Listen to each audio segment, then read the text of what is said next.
सुप्रभात, good morning friends. मेरा नाम डीसी यादव है और आप सभी लोगों का DCIAS इंस्टीट्यूट पे स्वागत है। 17 फरवरी 2023 का करंट अफेयर्स पढ़ेंगे हम सबसे बेहतर सबसे अलग अंदाज में। हमारे साथ आप नए जुड़ रहे हैं तो प्लीज़ सब्सक्राइब कर लीजिए DCIAS इंस्टीट्यूट को।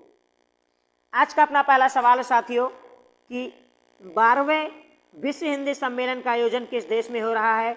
मॉरिशस, मेडागास्कर, फिजी या कंबोडिया? इसका सही आंसर है ऑप्शन सी, फिजी में 12वें विश्व हिंदी सम्मेलन का आयोजन किया जा रहा है। और अगर आपसे पूछा जाए कि फिजी के राष्ट्रपति या प्रधानमंत्री कौन है साथियों, तो फिजी के राष्ट्रपति हैं विलियम कोटोन्योरे। विलियम कोटोन्योरे फिजी के राष्ट्रपति हैं, जबकि यहाँ के प्रधानमंत्री हैं सितबेड़ी रानुका। तो सितबेड़ी रानुका फिजी के प्रधानमंत्री हैं, जबकि विलियम कोटोन्योरे यहाँ के राष्ट्रपति हैं। और फिजी में मनाया जा रहा है 12वां विश्व हिंदी सम्मेलन। फिजी आपको प्रशांत महासागर में मिलेगा और ये प्रशांत महासागर में जो मेलोनेशिया है वहाँ पे आपको मिलेगा। अगर हिंदी सम्मेलन की बात की जाए साथियों, तो सबसे पहले हिंदी सम्मेलन की शुरुआत हुई थी 1975 से। दरअसल 10 जनवरी 1975 को सबसे पहले विश्व हिंदी सम्मेलन का जो अधिवेशन हुआ था वो भारत में नागपुर में हुआ था। इसीलिए हर वर्ष हम 10 जनवरी को विश्व हिंदी दिवस भी मनाते हैं। तो आज आप लोगों को पता चला होगा, कुछ लोगों को, कि विश्व हिंदी दिवस हम 10 जनवरी को क्यों मनाते हैं। क्योंकि 10 जनवरी 1975 को पहली बार विश्व हिंदी सम्मेलन का जो आयोजन हुआ था वो भारत में नागपुर में हुआ था। नागपुर महाराष्ट्र में स्थित है। हमने आपको बताया कि विश्व हिंदी दिवस जो है 10 जनवरी को मनाया जाता है और हमारे देश में राष्ट्रीय हिंदी दिवस भी मनाया जाता है। ये मनाया जाता है 14 सितंबर को। जी हाँ, 14 सितंबर को राष्ट्रीय हिंदी दिवस मनाया जाता है, क्योंकि 14 सितंबर को ही 1949 में हिंदी को राष्ट्रीय भाषा के रूप में अपनाने की पहल की गई थी। हालांकि हिंदी भारत की राजभाषा है, राष्ट्रभाषा नहीं है। सबसे पहले बता दूं, संविधान में कहीं भी हिंदी को राष्ट्रभाषा का उल्लेख नहीं किया गया है, फिर भी हम हिंदी को अपना राष्ट्रभाषा मानते हैं, मातृभाषा मानते हैं। तो हर वर्ष हम 14 सितंबर को राष्ट्रीय हिंदी दिवस और 10 जनवरी को विश्व हिंदी दिवस के रूप में मनाते हैं। अगला सवाल है साथियों की सुर्खियों में रहा, मारबर्ग क्या है? एक हार्ट ऑपरेशन मशीन है, एक 5वीं पीढ़ी का अत्याधुनिक रडार है, या अफ्रीका में फैला हुआ एक वायरस है, या यूक्रेन का एंटी टैंक मिसाइल है? इसका सही आंसर है ऑप्शन सी, अफ्रीका का जो इक्वेटर गिनी है साथियों, वहाँ पे हाल ही में पाया गया है कि बहुत ही संक्रामक वायरस फैला है जिसे मारबर्ग का नाम दिया गया है। जी हाँ, ये मारबर्ग जो है ये इबोला परिवार का है। आप सभी ने अफ्रीका में इबोला वायरस काफ़ी सालों से फैला हुआ है, महामारी तरीके से आप लोग जानते होंगे। और इस इबोला का नाम वहाँ के इबोला नदी के नाम पे पड़ा था। तो इबोला वायरस के ही परिवार का एक नया वायरस निकल के आया है जिसे हम मारबर्ग के नाम से जानते हैं। अफ्रीका में एक तरीके से इसका डर का माहौल बना हुआ है और ऐसा माना जाता है कि ये कोविड के समतुल्य है, यानी उतना ही खतरनाक है जितना कोविड था, कोरोना का वायरस था, उतना ही खतरनाक वायरस माना जा रहा है मारबर्ग को। और ये अफ्रीका महाद्वीप में फैला हुआ प्रेजेंट टाइम में। पूरी दुनिया में इसको लेकर चिंता हो रही है और WHO ने इसके लिए आपातकालीन बैठक बुलाई है। बात साथियों WHO की आई है, तो WHO का फुल होता है वर्ल्ड हेल्थ ऑर्गेनाइजेशन, यानी विश्व स्वास्थ्य संगठन। इसकी स्थापना हुई थी 7 अप्रैल 1948 को। इसीलिए हर वर्ष हम 7 अप्रैल को विश्व स्वास्थ्य दिवस भी मनाते हैं। और WHO का जो हेडक्वार्टर है वो है जिनेवा में। जिनेवा एक शहर है जो आपको मिलेगा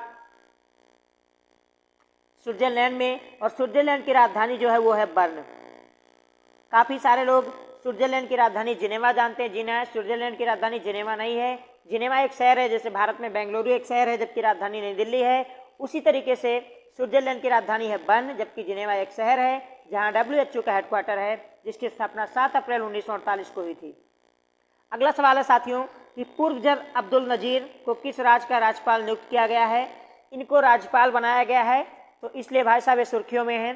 और पूरे भारत में इसके लिए राजनीतिक क्रिया प्रतिक्रिया हो रही है। कोई इसके राजनीतिक महत्व को अच्छा कह रहा है, कोई जो अयोध्या का वर्डिक्ट आया था राम मंदिर पे, उसमें अब्दुल नजीर शामिल थे जिन्होंने राम मंदिर और बाबरी मस्जिद पे फैसला दिया था।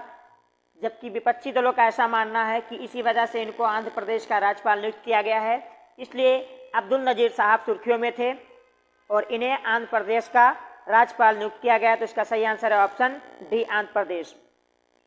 जबकि राज्यपाल के बारे में आप लोग जानते होंगे साथियों, भारत के संविधान में भाग 6 में आर्टिकल 152 से लेकर 162 तक राज्यपाल के कार्य, शक्तियाँ, वर्णन और प्रक्रियाओं का वर्णन किया गया है आर्टिकल 152 से लेकर 162 तक संविधान के भाग 6 में।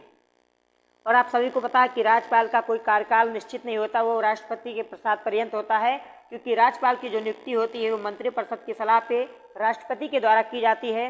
तो ऐसे में राज्यपाल को कभी भी मंत्रिपरिषद किसी को भी सलाह दे सकता है राष्ट्रपति को कि आप इन्हें इस राज्य का राज्यपाल नियुक्त कर दीजिए। तो सबसे बड़ी बात यह है कि राज्यपाल का कोई कार्यकाल निश्चित नहीं है, जब भी राष्ट्रपति चाहे उन्हें वापस बुला सकता है मंत्रिपरिषद की सलाह पे, और जब भी जिसे भी चाहे मंत्रिपरिषद की सलाह पे राष्ट्रपति की नियुक्ति की जा सकती है।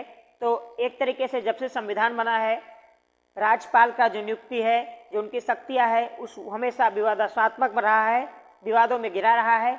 और फिर से विवादों में आ गए हैं पूर्व जज अब्दुल नज़ीर, जिन्हें आंध्र प्रदेश का राज्यपाल नियुक्त किया गया है। ऐसा माना जा रहा है कि न्यायपालिका अपने आप में स्वतंत्र है, यदि किसी न्यायपालिका के जज को आप यूं ही किसी बड़े वर्डिक्ट के लिए जो आपके फेवर में आता है अगर आप राज्यपाल वगैरह अपॉइंट करते हैं तो कहीं ना कहीं इससे भविष्य में एक निष्पक्ष न्याय की कल्पना नहीं की जा सकती है। इसे लेकर प्रमुख विपक्षी दलों के द्वारा भारत में इस समय संसद में इसका विरोध किया जा रहा है। आप सभी को पता होगा कि संसद में इस समय बजट सत्र चल रहा है। 3 तरीके के सत्र होते हैं जो संसद में होते हैं। एक तो होता है बजट सत्र यानी बजट सेशन, इसके अलावा एक होता है मानसून सत्र और एक होता है शीतकालीन सत्र। तो 3 कालीन के सत्र होते हैं, संसद में होते हैं। प्रेजेंट टाइम में बजट सेशन चल रहा है और इस बजट सेशन में अब्दुल नज़ीर की नियुक्ति को लेकर सवाल उठाए जा रहे हैं। बात अगर साथियों मैं आंध्र प्रदेश की करूं तो आंध्र प्रदेश की स्थापना 1 नवंबर 1953 को हुई थी। आप सभी को पता होगा कि भाषा के आधार पर गठित होने वाला भारत का जो प्रथम राज्य था वो आंध्र प्रदेश था, जिसे तेलुगु भाषा के आधार पर गठित किया गया था। यानी इसकी स्थापना हुई थी 1 नवंबर 1953 को। अभी हाल ही में आंध्र प्रदेश ने अपनी राजधानी चेंज कर दी है। पहले इनकी राजधानी हुआ करती थी अमरावती। अब वहाँ के जो मुख्यमंत्री थे वाईएस जगनमोहन रेड्डी साहब, उन्होंने अपनी राजधानी चेंज करके कर दी है विशाखापट्टनम। तो आंध्र प्रदेश की नई राजधानी क्या है साथियों? विशाखापट्टनम है। मुख्यमंत्री हमने बताया कि वाईएस जगनमोहन रेड्डी हैं। और आंध्र प्रदेश का जो अपना हाई कोर्ट है, जिसे हम आंध्र प्रदेश हाई कोर्ट के नाम से जानते हैं, ये देश का सबसे लेटेस्ट हाई कोर्ट है, यानी देश का 25वां हाई कोर्ट है। तो देश में टोटल हाई कोर्ट कितने हो गए? 25। दरअसल बात ऐसी साथियों, जब 2 जून 2014 को आंध्र प्रदेश से तेलंगाना अलग राज्य बना था, तो साथियों 2014 से लेकर 2019 तक कॉमन हाई कोर्ट रखा गया था तेलंगाना और आंध्र प्रदेश का। उसके बाद हम सभी जानते हैं कि 1 जनवरी 2019 को आंध्र प्रदेश ने अपना अलग हाई कोर्ट स्थापित किया, जो देश का 25वां हाई कोर्ट था। अब देश में 25 हाई कोर्ट हो चुके हैं, जिसमें दिल्ली केंद्र शासित प्रदेश का अपना हाई कोर्ट भी शामिल है, यानी दिल्ली हाई कोर्ट। और इसके अलावा जो यूनियन टेरिटरी जम्मू कश्मीर है उसका भी हाई कोर्ट भी शामिल है। तो एक तरीके से 2 ऐसे यूनियन टेरिटरी हैं जिसके पास इस समय हाई कोर्ट है, एक जम्मू कश्मीर, एक दिल्ली। बाकी आपके बचे हुए जो 28 राज्य हैं, इन सबको मिलाकर टोटल हाई कोर्ट भारत में जो हैं वो 25 हैं। पहले ऐसा माना गया था कि एक राज्य के लिए एक हाई कोर्ट होगा, यानी एक राज्य के लिए एक हाई कोर्ट होगा, लेकिन 7वें संविधान संशोधन के बाद ये प्रावधान खत्म कर दिया गया। एक राज्य के लिए एक राज्यपाल और एक राज्य के लिए एक हाई कोर्ट का। अब एक हाई कोर्ट 2 या 2 से अधिक या एक से अधिक राज्यों के लिए भी हो सकता है। एक राज्यपाल 1 से अधिक राज्यों की भी कमान संभाल सकता है। ये प्रावधान किया गया था 7वें संविधान संशोधन 1956 में। और आप सभी को पता है इसी संविधान संशोधन के तहत राज्य पुनर्गठन आयोग की स्थापना की गई थी, जिसके बाद 14 राज्य और 6 केंद्र शासित प्रदेशों का स्थापना हुआ था। और साथियों जो आंध्र प्रदेश है वो एक द्विसदनीय विधानमंडल है। द्विसदनीय का मतलब है कि इनके पास विधानसभा भी है और इनके पास विधान परिषद भी है। भारत में टोटल 6 ही ऐसे राज्य हैं जिसके पास विधान सभा के साथ साथ विधान परिषद भी है, उसमें में से आंध्र प्रदेश एक है, जहां विधानसभा में इनके सीटों की संख्या 176 है, वही विधान परिषद में 58 सीटें हैं, जबकि आंध्र प्रदेश से राज्यसभा में 11 लोग प्रतिनिधित्व करते हैं और लोकसभा में 25 लोग प्रतिनिधित्व करते हैं। साथियों, एकमात्र बायोस्फीयर रिजर्व आपको मिलेगा आंध्र प्रदेश में, जिसे हम शेषाचल पहाड़ी के नाम से जानते हैं। जी हाँ, शेषाचलम जो पहाड़ी है उसे बायोस्फीयर रिजर्व घोषित किया गया है यूनेस्को के द्वारा। टोटल भारत में बायोस्फीयर रिजर्व कितने हैं? इनकी संख्या 18। पहला कौन सा था? नीलगिरी की पहाड़ियाँ थी, और शेषाचलम को भी बायोस्फीयर रिजर्व घोषित किया गया है यूनेस्को के द्वारा। तो आंध्र प्रदेश के बाद एक बायोस्फीयर रिजर्व है। तो अगर मैं आंध्र प्रदेश के भौगोलिक पहलू की या एक तरीके से बात करूं, पर्यावरणीय पहलू की बात करूं, तो यहाँ पे साथियों जैसा हमने कहा, एक तो बायोस्फीयर रिजर्व है इनके पास। इसके अलावा आपको मिलेंगे 3 नेशनल पार्क मिलेंगे आंध्र प्रदेश में, और आपको 2 एलिफेंट रिजर्व मिलेंगे, यानी 2 एलिफेंट रिजर्व है इनके पास, और 13 वन्यजीव अभ्यारण्य। तो 13 वन्यजीव अभ्यारण्य, 2 एलिफेंट रिजर्व, आपको 1 टाइगर रिजर्व मिलेगा और 3 नेशनल पार्क मिलेंगे। नेशनल पार्कों की बात कर लेते हैं। आंध्र प्रदेश के हिस्से में कौन कौन से राष्ट्रीय उद्यान आए तेलंगाना के अलग होने के बाद? तो वो 3 राष्ट्रीय उद्यान है साथियों। एक तो है वेंकटेश्वर राष्ट्रीय उद्यान। तो अगर आपसे कोई पूछे वेंकटेश्वर राष्ट्रीय उद्यान किस राज्य में है, तो इसका सही आंसर होगा आंध्र प्रदेश में है। इसके अलावा राजीव गांधी राष्ट्रीय उद्यान जो है ये भी आंध्र प्रदेश में है। राजीव गांधी, इंदिरा गांधी, संजय गांधी से कई राष्ट्रीय उद्यान आपको कई राज्यों में मिल जाएंगे। और एक राष्ट्रीय उद्यान है पप्पी कोंडा। तो पप्पी कोंडा राष्ट्रीय उद्यान किस राज्य में है साथियों? आंध्र प्रदेश में। राजीव गांधी राष्ट्रीय उद्यान आंध्र प्रदेश में, वेंकटेश्वर राष्ट्रीय उद्यान जो है वो भी आंध्र प्रदेश में। तो बंटवारे के बाद ये 3 राष्ट्रीय उद्यान आंध्र प्रदेश के हिस्से में आ गए, बाकी अन्य राष्ट्रीय उद्यान तेलंगाना के हिस्से में चला गया। आंध्र प्रदेश के हिस्से में साथियों जो नदी आती है, जैसे मैं बात करूं तो एक आप सभी को पता है कि गोदावरी नदी जो है दक्षिण भारत की सबसे लंबी नदी हम सभी जानते हैं, जिसकी लंबाई है 1465 किलोमीटर। तो 1465 किलोमीटर की ये नदी आंध्र प्रदेश से होकर भी गुजरती है। और ये निकलती कहाँ से, अगर ये सवाल पूछा जाए तो ब्रह्मगिरी से निकलती है। ब्रह्मगिरी कहाँ है साथियों? ये नासिक में है, और नासिक कहाँ है? महाराष्ट्र में। यानी नासिक महाराष्ट्र के ब्रह्मगिरी पहाड़ी से निकलती है गोदावरी नदी, जो दक्षिण भारत की सबसे लंबी नदी है, 1465 किलोमीटर है। और इस गोदावरी नदी पे साथियों आंध्र प्रदेश के अंदर बैराज परवाह नामक एक डैम बनाया गया है, बांध बनाया गया है, तो इसको भी याद रखिएगा। और जबकि एक प्रमुख नदी आपको आंध्र प्रदेश में और मिलेगी, जिसको हम कृष्णा नदी के नाम से जानते हैं। कृष्णा नदी की लंबाई साथियों जो 1400 किलोमीटर है, आप सभी को पता होगा। और कृष्णा नदी पे 1967 में एक महत्वपूर्ण डैम बनाने की बात की गई थी, जिसे हम नागार्जुन सागर डैम के नाम से जानते हैं। तो ये थे आंध्र प्रदेश से संबंधित कुछ महत्वपूर्ण तथ्य। अब बढ़ते अपने अगले सवाल की ओर साथियों। अगला सवाल है कि पहले G20 कल्चरल वर्किंग ग्रुप का आयोजन कहाँ किया गया? झारखंड, हिमाचल प्रदेश, मध्य प्रदेश या आंध्र प्रदेश? इसका सही आंसर है ऑप्शन सी, मध्य प्रदेश के खजुराहो में किया गया है कल्चरल वर्किंग ग्रुप का बैठक। आपने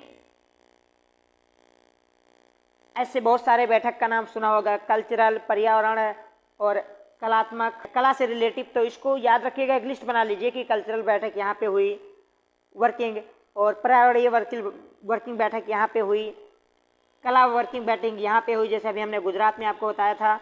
तो इस तरीके से पहले G20 के कल्चरल वर्किंग ग्रुप बैठक का आयोजन हुआ है खजुराहो, जो खजुराहो मध्य प्रदेश में। खजुराहो के मंदिर हमने बताया आपको कि वर्ल्ड हेरिटेज साइट का दर्जा भी प्राप्त है इसे, और चंदेल शासकों के द्वारा इसको बनवाया गया था। पूरी की पूरी सीरीज है ये, नागर शैली में आपको मिलेगी ये मंदिर।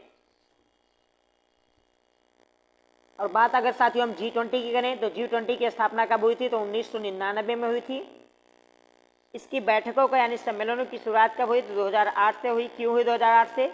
क्योंकि आर्थिक मंदी जो अमेरिका में 2008 में आई थी, उसके बाद फैसला लिया गया कि 2008 से G20 की बैठक होगी। G20 में आपको पता है कि दुनिया भर के टॉप 20 आर्थिक देश शामिल हैं, जिसमें नॉर्थ अमेरिका की अगर मैं बात करूं, उत्तरी अमेरिका से 3 देश आते हैं, कनाडा, अमेरिका और मैक्सिको। अगर मैं साउथ अमेरिका की बात करूं तो यहाँ से 2 देश आते हैं, एक तो आता है अर्जेंटीना, दूसरा आता है ब्राज़ील। अगर मैं साथियों यूरोप की बात करूं तो यूरोप से कई देश आते हैं, जिसमें बात करूं जर्मनी, इटली, फ्रांस और ब्रिटेन, ये 4 देश यूरोप से आते हैं। इसके अलावा एक यूरोपियन यूनियन जो इनका ग्रुप है वो भी इसमें शामिल है। और एशिया की अगर मैं बात करूं तो एशिया से भी कई देश आते हैं, जिसमें सबसे पहले मैं बात करूं रशिया की, China, south Korea, India, Saudi Arabia. तो ये प्रमुख देश है जो G20 में शामिल हैं। और G20 की अध्यक्षता आप सभी को पता है भारत के पास है। 2022 में इंडोनेशिया में थी, बाली में सम्मेलन हुआ, इंडोनेशिया के पास थी। और हमारे G20 की जो थीम है वो है वसुधैव कुटुंबकम। अब बात मध्य प्रदेश के खुजराहो से, आपको पता चला है कि यहाँ कल्चरल वर्किंग ग्रुप की बैठक हो रही है, तो मध्य प्रदेश के बारे में थोड़ा बात करेंगे। मध्य प्रदेश की स्थापना हुई थी 1 नवंबर 1956 को, जब राज्य पुनर्गठन आयोग की सिफारिश के आधार पर 14 राज्य और 6 केंद्र शासित प्रदेश भारत में बनाए गए थे। यहाँ की राजधानी है भोपाल। भोपाल में साथियों 2 दिसंबर 1984 को एक गैस त्रासदी हुई थी, जिसको हम भोपाल त्रासदी के नाम से जानते हैं, जहां मिसाइल आइसोसाइनाइड गैस का रिसाव हुआ था एक फैक्ट्री में। यहाँ के मुख्यमंत्री हैं शिवराज सिंह चौहान। यहाँ पे फिलहाल चुनाव होने वाले हैं। मध्य प्रदेश में आपको बायोस्फीयर रिजर्व मिलेंगे। टोटल भारत में कितने बायोस्फीयर रिजर्व है? 18। पहला कौन था? नीलगिरी की पहाड़ियाँ थी। लेटेस्ट कौन था? पन्ना, जो आपको मध्य प्रदेश में ही मिलेगा। यानी ये पन्ना लेटेस्ट बायोस्फीयर रिजर्व है भारत का। और इसकी घोषणा कौन करता है? यूनेस्को करता है। तो मध्य प्रदेश में कितने बायोस्फीयर रिजर्व है साथियों? 3। आप सोचिए, देश में केवल 18 हैं, जबकि मध्य प्रदेश में 3 हैं। कौन कौन है? पंचमढ़ी है, पन्ना है, अचान कमार अमरकंटक है। अचान कमार अमरकंटक साथियों ये मध्य प्रदेश के साथ साथ छत्तीसगढ़ में भी फैला है। अब पंचमढ़ी की बात करूँ, ये मध्य प्रदेश के साथ साथ महाराष्ट्र में भी फैला हुआ है, जबकि पन्ना पूर्ण रूप से मध्य प्रदेश में स्थित एक बायोस्फीयर रिजर्व है। अगर मैं विश्व विरासत स्थल की बात करूँ साथियों, आप सभी लोग जानते होंगे कि देश में 40 विश्व विरासत स्थल है, जिसमें 37 हमने आपको बताया था कि कल्चरल है, 32 कल्चरल है, 7 जो आपका है नेचुरल है, 1 आपका मिश्रित है जो आपको सिक्किम में मिलेगा। और जिन्हें नहीं पता उन्हें हम बता दें कि खंग चेंग जोंगा जो नेशनल पार्क है, खंग चेंग जोंगा एक नेशनल पार्क है, आपको सिक्किम में मिलेगा। इस राष्ट्रीय उद्यान को मिश्रित बायोस्फीयर रिजर्व का दर्जा दिया गया, विश्व विरासत स्थल का दर्जा दिया गया है। और मध्य प्रदेश में कितने साथियों? तो मध्य प्रदेश में टोटल 5 बायोस्फीयर रिजर्व हैं। एक तो खुजराहो के मंदिर है जो चंदेल शासकों के द्वारा बनवाया गया, सांची का स्तूप है जो अशोक के द्वारा बनवाया गया, भीमबेटका का नाम सुना होगा आपने, ये गुफा है, इसको भी वर्ल्ड हेरिटेज साइट का दर्जा दिया गया है। और ग्वालियर और ओरछा ये 2 शहर हैं मध्य प्रदेश के, इन्हें भी विश्व विरासत स्थल का दर्जा दिया गया है यूनेस्को के द्वारा। और विश्व विरासत दिवस या विश्व धरोहर दिवस कब मनाया जाता है साथियों? तो 18 अप्रैल को मनाया जाता है, इसे आप याद रखिएगा। देश में सर्वाधिक राष्ट्रीय उद्यान जो हैं वो 12 राष्ट्रीय उद्यान मध्य प्रदेश में आपको मिलेंगे। इनके एक एक करके हम नाम आपके सामने रख रहे हैं। कान्हा राष्ट्रीय उद्यान, सतपुड़ा राष्ट्रीय उद्यान, पन्ना राष्ट्रीय उद्यान, बांधो राष्ट्रीय उद्यान, संजय गांधी राष्ट्रीय उद्यान, वन विहार राष्ट्रीय उद्यान, राष्ट्रीय उद्यान, इसको आप याद रखिएगा, नेशनल पार्क है एक, बांधो राष्ट्रीय उद्यान, ओकेसर राष्ट्रीय उद्यान, पेट्रिसिया राष्ट्रीय उद्यान, डायनासोर राष्ट्रीय उद्यान और कुनो पालपुर राष्ट्रीय उद्यान।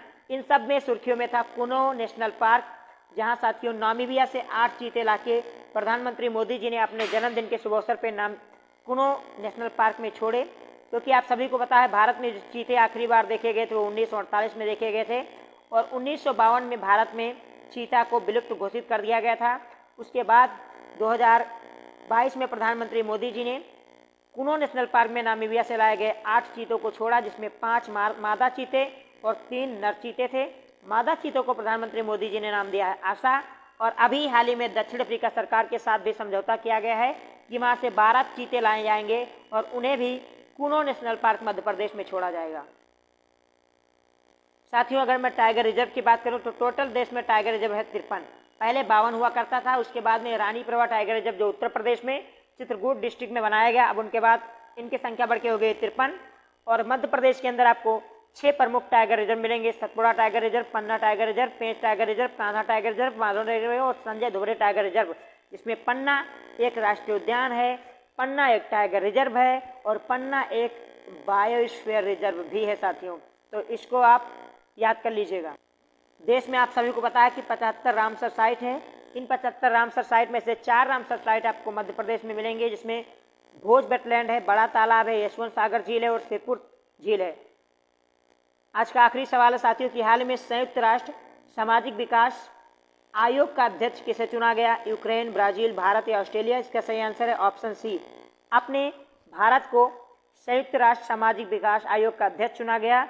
हमारी जो वहाँ के अस्थायी रिप्रेजेंटेटिव हैं रुचिरा कंबोज जी, उन्होंने इसके लिए यूनाइटेड नेशन को थैंक यू कहा कि यूनाइटेड नेशन ने सामाजिक विकास आयोग का अध्यक्ष भारत को चुना। यूनाइटेड नेशन के बारे में आप लोग जानते होंगे, 24 अक्टूबर 1945 को इसकी स्थापना हुई थी और इसका मुख्यालय कहाँ है हमने छोड़ रखा, आपको बताना है। एंटोनियो गुटेरेस इसके अध्यक्ष हैं प्रेजेंट टाइम में। यूनाइटेड नेशन में साथियों 5 अस्थायी देश मिलेंगे। दरअसल 1945 में जब सेकेंड वर्ल्ड वार समाप्त हुआ तो जो मित्र राष्ट्र यानी विजयी देश थे, जिनकी विजय हुई, उन राष्ट्रों को अस्थायी देश का दर्जा मिला यूनाइटेड नेशन में, जिसमें अमेरिका, फ्रांस, ब्रिटेन, रूस और चीन है शामिल हैं। भारत अस्थायी सदस्यता के लिए प्रयास कर रहा है। फिलहाल चाइना और इटली जैसे देश जो हैं इसमें शामिल होने के लिए बार बार डिस्टर्बेंस पैदा कर रहे हैं, यानी भारत को शामिल नहीं करना चाहते हैं। कहीं ना कहीं अमेरिका और ब्रिटेन की भी साजिश है, ये लोग भी अप्रत्यक्ष रूप से भारत को नहीं देखना चाहते हैं। हालांकि जब से नई एनडीए सरकार आई है तब से हमारी विदेश नीति में परिवर्तन हुआ है। अब खुल के अमेरिका जैसे देश भारत की अस्थायी सदस्यता का समर्थन करते हैं यूनाइटेड नेशन में, लेकिन फिर भी अभी भी भारत के लिए बहुत बड़ा रोड़ा बना हुआ है चाइना। साथियों ये थे आज के टॉप 5 क्वेश्चन। आशा करता हूँ आप सभी को पसंद आया होगा। ये सेशन थोड़ा भी पसंद आया साथियों तो प्लीज़ लाइक करें और अपने साथियों के साथ शेयर करें, और अभी तक सब्सक्राइब नहीं किया तो प्लीज़ सब्सक्राइब कर लीजिए DCIS इंस्टीट्यूट को। आप सभी हमारे साथ जुड़े, आपका बहुत बहुत धन्यवाद। आप सभी का दिन शुभ हो। जय हिंद, जय भारत।